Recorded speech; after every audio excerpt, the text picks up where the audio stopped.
नमस्कार। आज के वीडियो में हम देखेंगे राजस्थान जीके के बहुत ही इंपॉर्टेंट 20 क्वेश्चन आंसर। दोस्तों, ये 20 क्वेश्चन बार बार रिपीट हो रहे हैं और तथा इनके आगे भी एग्जाम में आने की संभावना है और इनको हमने 20 अलग अलग टॉपिकों से लिए हैं। तो आइए चलो वीडियो को शुरू करते हैं। दोस्तों, वीडियो को देखने से पहले इस चैनल को सब्सक्राइब जरूर कर लें। तो देखते हैं पहला प्रश्न, निम्न में से कौन सा राजस्थान का अक्षांशीय विस्तार है? दोस्तों, इसमें पूछा गया है राजस्थान का अक्षांशीय विस्तार। दोस्तों, राजस्थान का अक्षांशीय विस्तार कितना है? 23 डिग्री 3 मिनट से 30 डिग्री और 12 मिनट। और ये कौन सा अक्षांश है? उत्तरी अक्षांश। तो जिस भी ऑप्शन में 23 डिग्री 3 मिनट और 30 डिग्री 12 मिनट आ रहा है वो इसका क्या होगा? सही उत्तर। तो ये ऑप्शन ए में आ रहा है, तो इसका सही उत्तर क्या होगा? ऑप्शन ए, 23 डिग्री 3 मिनट उत्तरी अक्षांश और 30 डिग्री और 12 मिनट उत्तरी अक्षांश। तो इस प्रकार इसका सही उत्तर होगा ऑप्शन ए। अब देखते हैं दूसरा प्रश्न। दूसरा प्रश्न है, अक्षय तृतीया निम्न में से किस शहर का स्थापना दिवस है? दोस्तों, अक्षय तृतीया को राजस्थान के 3 शहरों की स्थापना की गई थी। पहला है बीकानेर, दूसरा है उदयपुर और एक अक्षय तृतीया के दिन और शहर की स्थापना की गई थी, वो है नागौर। यानी कि राजस्थान के ये 3 शहर अक्षय तृतीया को स्थापना दिवस मनाते हैं। तो इनमें से कौन से ऑप्शन में इनमें से ऑप्शन आ रहा है तो वो इसका सही उत्तर होगा। तो इसका सही उत्तर क्या है? ऑप्शन से बीकानेर। अब देखते हैं तीसरा प्रश्न, बहुत ही शानदार प्रश्न है। राजस्थान में न्यूनतम दैनिक तापांतर कौन से महीनों में पाया जाता है? अपने को क्या पूछा गया है कि राजस्थान में न्यूनतम दैनिक तापांतर कौन से महीनों में पाया जाता है? दोस्तों, यहां पर 2 प्रकार की स्थितियां बनती है। एक तो बनती है न्यूनतम दैनिक तापांतर और एक बनती है सर्वाधिक दैनिक तापांतर। तो दोस्तों, राजस्थान में न्यूनतम दैनिक तापांतर किन महीनों में पाया जाता है या किस ऋतु में? वर्षा ऋतु में। यानी कि वर्षा ऋतु के महीनों में, जो भी इनमें से वर्षा ऋतु के महीने होंगे उनमें तो होगा न्यूनतम दैनिक तापांतर। और सर्वाधिक दैनिक तापांतर किन महीनों में पाया जाता है? ग्रीष्म ऋतु में। यानी कि जो भी महीने होंगे, जो ग्रीष्म ऋतु के महीने होंगे उनमें सर्वाधिक तापांतर पाया जाएगा, दैनिक तापांतर। तो अब देखते हैं अपने को क्या पूछा गया है, न्यूनतम दैनिक तापांतर। तो इनमें से देखते हैं कि ऑप्शन ए में क्या दिया गया, जनवरी फरवरी। तो ये कौन से है? ये तो सर्दी ऋतु के हैं, मई और जून। ये क्या हो गए? ग्रीष्म ऋतु के, तो इसमें भी न्यूनतम नहीं होगा। जुलाई और अगस्त, तो ये महीने कौन से ऋतु में आते हैं? वर्षा ऋतु में। तो इस प्रकार इसका सही उत्तर क्या होगा? ऑप्शन से। और अक्टूबर और नवंबर ये भी शरद ऋतु के महीने हैं, तो इनका भी ये भी सही नहीं उत्तर होगा। और अगर यहां पर आपको पूछ लेते सर्वाधिक दैनिक तापांतर वाले महीने है तो इसका सही उत्तर क्या होगा? आप कमेंट बॉक्स में जरूर लिखें। अब आते हैं अगले प्रश्न पर, चौथा प्रश्न। यह प्रश्न अपने फूड सेफ्टी ऑफिसर 2022 में पूछा गया था। कौन सा पर्वत जालोर पर्वतीय क्षेत्र में नहीं है? अपने को पूछा गया है कि नीचे 4 ऑप्शन दिए गए हैं, ये चारों में से कौन से जालोर के नहीं है? तो दोस्तों, अब इनको देखते हैं एक बार। पहला दिया गया है रोजा पाकर, ये भी जालोर का है। दूसरा है जालोरा पहाड़, ये भी कहां है? जालोर में है। तीसरा है इसराना, ये भी कहां है? जालोर में। चौथा दिया गया है गोगुंदा, तो ये कहां नहीं है? जालोर में। ये कहां पर है? उदयपुर में। तो इस प्रकार इसका सही उत्तर क्या होगा? ऑप्शन दे, गोगुंदा। और ये तीनों कहां पाए जाते हैं? जालोर में। और दोस्तों, इसको आप इंपोर्टेंट लगा लें, बार बार रिपीट हो रहा है, कई एग्जामों में रिपीट हो चुका है, तो इसको थोड़ा सा जालोर के पर्वतों को आप जरूर याद कर लेना कि भाई जालोर जिले में कौन कौन से पर्वत पाए जाते हैं। बहुत ही शानदार प्रश्न, बार बार रिपीट होने वाला प्रश्न, इंपोर्टेंट लगा लें इसको। राजस्थान में त्योहारों की शुरुआत श्रावणी तीज से होती है और अंत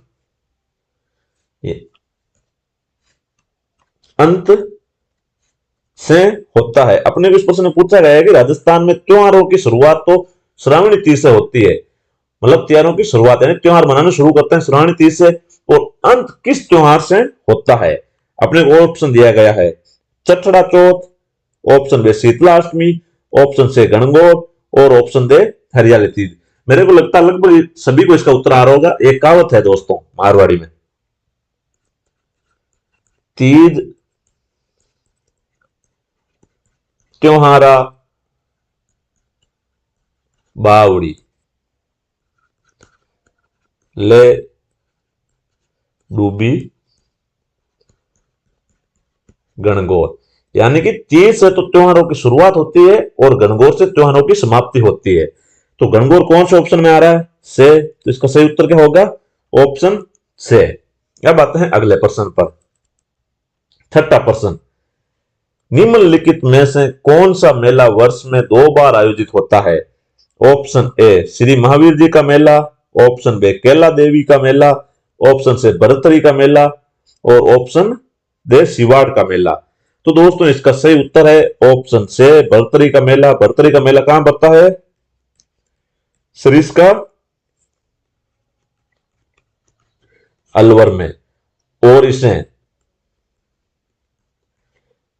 कनफटे जोगी या नाथों की तीर्थ स्थली भी कहा जाता है। और ये किस किस महीने में बढ़ता है? एक तो बढ़ता है बैसाख माह में और एक बढ़ता है भाद्रपद माह में। तो इसका सही उत्तर ऑप्शन से भरतरी का मेला। अब देखते हैं सातवां प्रश्न, राजस्थान संस्कृति में ओलिंदी क्या है? ऑप्शन ए विवाह का प्रकार, ऑप्शन बी लोक संगीत का एक प्रकार, ऑप्शन से नव वधु के साथ जाने वाले पुरुष या स्त्री और ऑप्शन दे क्षेत्रीय खेल का एक प्रकार। तो दोस्तों इसका सही उत्तर क्या है? ऑप्शन से नव वधु के साथ जाने वाले पुरुष या स्त्री। दोस्तों यहां जो नव वधु के साथ पुरुष जाता है उसे तो कहा जाता है ओलंदा, और जो स्त्री जाती है उसे क्या कहा जाता है? ओलंदी। तो इसका सही उत्तर ऑप्शन से। अब आते हैं अगले प्रश्न पर।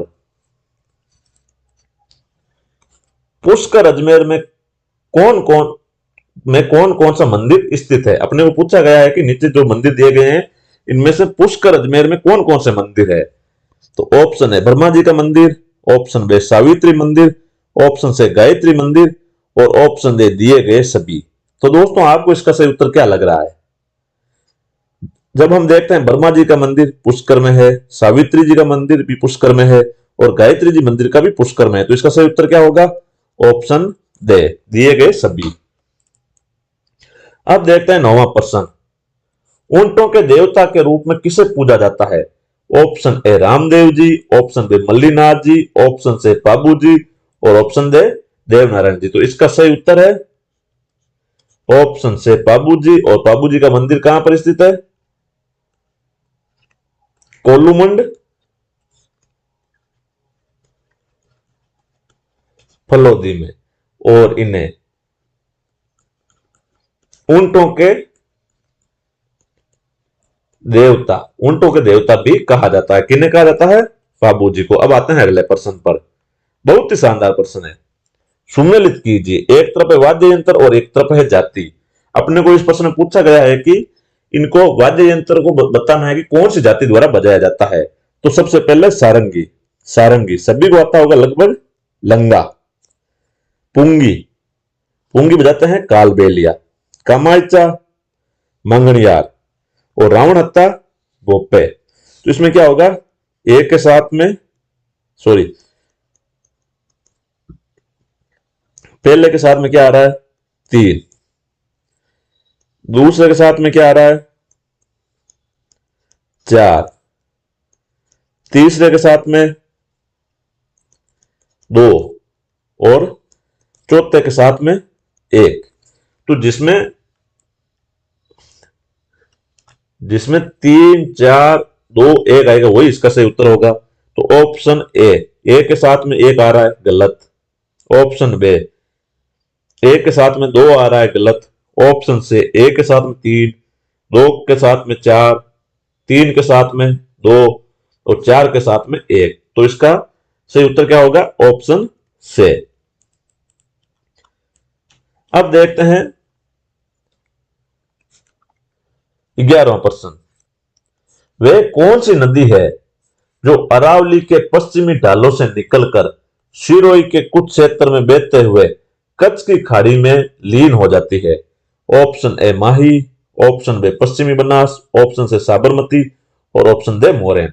तो दोस्तों इसका सही उत्तर होगा ऑप्शन बी पश्चिमी बनास। दोस्तों पश्चिमी बनास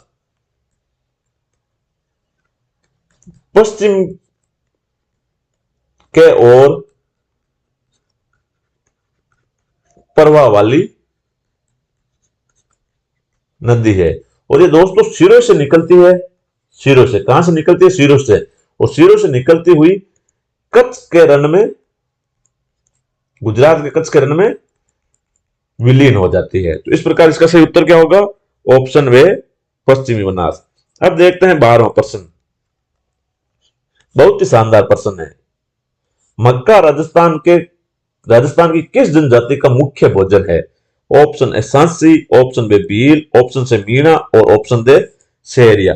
दोस्तों मक्का मुख्यतः राजस्थान के दक्षिणी क्षेत्र में पाया जाता है, जैसे कि जिले आते हैं उदयपुर,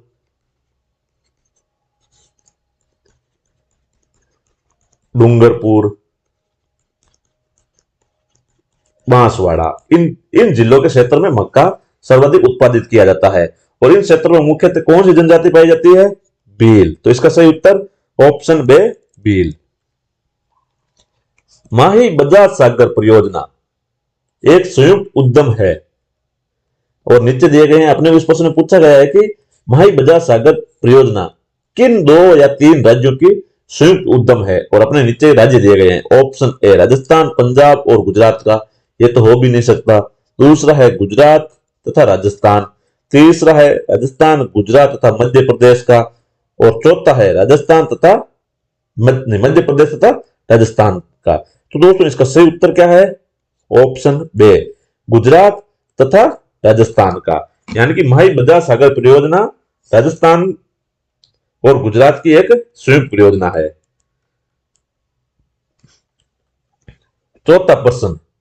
राजस्थान का हरिद्वार कहा जाता है? Option A Bhopal Sagar, option B Matrikundiya, option C Mandphiya और ऑप्शन दे बाडोलिको। तो दोस्तों इसका सही उत्तर होगा ऑप्शन बी मातृकुंडिया। और मातृकुंडिया किस जिले में स्थित है? चित्तौड़गढ़ में। और इसे मेवाड़ या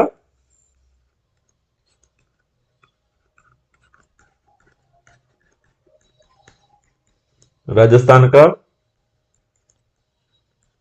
हरिद्वार कहा जाता है। किसको कहा जाता है? मातृकुंडिया को। 15वां प्रश्न। बीकानेर के निकट समरातल को किसने अपना कर्म स्थल बनाया?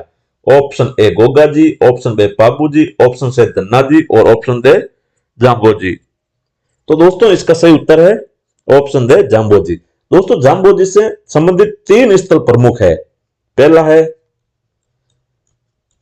पीपासर, दूसरा है मुकाम और तीसरा है समरा थल। तो दोस्तों पीपासर में तो जाम्बो जी का क्या हुआ था? जन्म। और मुकाम इनका क्या है? समाधि। और समरातल में इन्होंने क्या की थी? तपस्या, या इसे हम कर्म स्थल कह सकते हैं। तो जाम्बो जी से संबंधित 3 प्रमुख स्थल है, पीपासर, मुकाम और समरातल। पीपासर तो किसमें आता है? अगर अपने जिला पूछ ले तो नागौर में, और ये दोनों आते हैं बीकानेर में। अब चलते हैं अगले प्रश्न। बहुत ही शानदार प्रश्न है अगला प्रश्न। मेवाड़ शुगर मिल अवस्थित है? बहुत ही शानदार प्रश्न है कि मेवाड़ शुगर मिल कहां पर स्थित है? Option A Bhopal Sagar, option B Shri Ganganagar, option C Udaipur में और ऑप्शन दे केसराय पाटन में। तो दोस्तों दी मेवाड़ शुगर मिल भोपाल सागर में स्थित है। और भोपाल सागर कहां स्थित है? चित्तौड़गढ़ में। और ये किस सेक्टर की मिल है? निजी। अगर अपने को पूछ ले किस सेक्टर की, यानी कि प्राइवेट सेक्टर की है या निजी क्षेत्र की। और है कहां पर? भोपाल सागर चित्तौड़गढ़ में। अब देखते हैं 17वां प्रश्न। राजस्थान में राष्ट्रीय खाद्य सुरक्षा मिशन किन फसलों को सम्मिलित किया गया है? ऑप्शन ए केवल गेहूं को, ऑप्शन बी केवल गेहूं और दालों को, ऑप्शन से केवल गेहूं और मोटे अनाजों को, ऑप्शन से गेहूं दालों मोटे अनाज एवं व्यापारिक फसलों को। तो दोस्तों इसका सही उत्तर होगा ऑप्शन दे। राजस्थान में खाद्य सुरक्षा मिशन के तहत गेहूं दालों मोटे अनाजों एवं व्यापारिक फसलों को भी शामिल किया गया है। 18वां प्रश्न। राजस्थान राज्य के पशुपालन विभाग द्वारा गोवंश प्रजनन हेतु गोपाल कार्यक्रम राज्य के 10 दक्षिण पूर्वी जिलों में किस वर्ष में आरंभ हुआ? Option A 1990-91, option B 1989-90, option C 1987-88 और ऑप्शन दे 1991-92। तो दोस्तों इसका सही उत्तर होगा ऑप्शन ए 1990-91। और ये किसके द्वारा चालू किया गया था? राजस्थान राज्य के पशुपालन विभाग द्वारा। और ये किस लिए किया गया था? गोवंश प्रजनन हेतु। और इस कार्यक्रम का नाम क्या था? गोपाल कार्यक्रम। और राज्य के 10 दक्षिणी पूर्वी जिलों में प्रारंभ किया गया था। और पूछे तो किस वर्ष में पूछे तो 1990 और 91 में। अब आते हैं अगले प्रश्न पर। शुष्क सागवान वन के लिए सबसे उपयुक्त जिला है? Option A Shri Ganganagar, option B Jalore, option C Banswara और ऑप्शन दे भरतपुर। तो अपने को पूछा गया है सबसे उपयुक्त जिला। और राजस्थान में शुष्क सागवान वन सर्वाधिक कहां पाए जाते हैं? दक्षिणी भाग में। तो इनमें से जो भी दक्षिणी भाग का जिला होगा वही इसका सही उत्तर होगा। और इसमें से दक्षिणी भाग का जिला कौन सा है? बांसवाड़ा। तो इसका सही उत्तर ऑप्शन से बांसवाड़ा। 20वां प्रश्न। चंद्रगुप्त मौर्य के दरबारी कवि कौटिल्य ने अपने ग्रंथ अर्थशास्त्र में राजपूतों के लिए किस शब्द का प्रयोग किया? ऑप्शन ए रजतपुत्र, option B Rajput, option C राजपुत्र और ऑप्शन दे राजनायक। तो दोस्तों इसका सही उत्तर होगा ऑप्शन से राजपुत्र। और अपने को पूछ रहे राजपुत्र शब्द का प्रयोग किसने किया था? तो कौटिल्य ने। और किस ग्रंथ में किया था? अर्थशास्त्र में। और किन के लिए किया था? राजपूतों के लिए। इस प्रकार इस प्रश्न का सही उत्तर ऑप्शन से राजपुत्र। दोस्तों कमेंट बॉक्स में जरूर बताएं कि आपके 20 में से कितने सही हुए हैं, जिससे क्या कि आपको भी पता चलेगा आपकी तैयारी कैसी है। तो चलो आज का वीडियो यहीं समाप्त करते हैं। और आगे के वीडियो देखने के लिए इस चैनल को सब्सक्राइब जरूर करें। और वीडियो पसंद आया तो लाइक जरूर करें। धन्यवाद।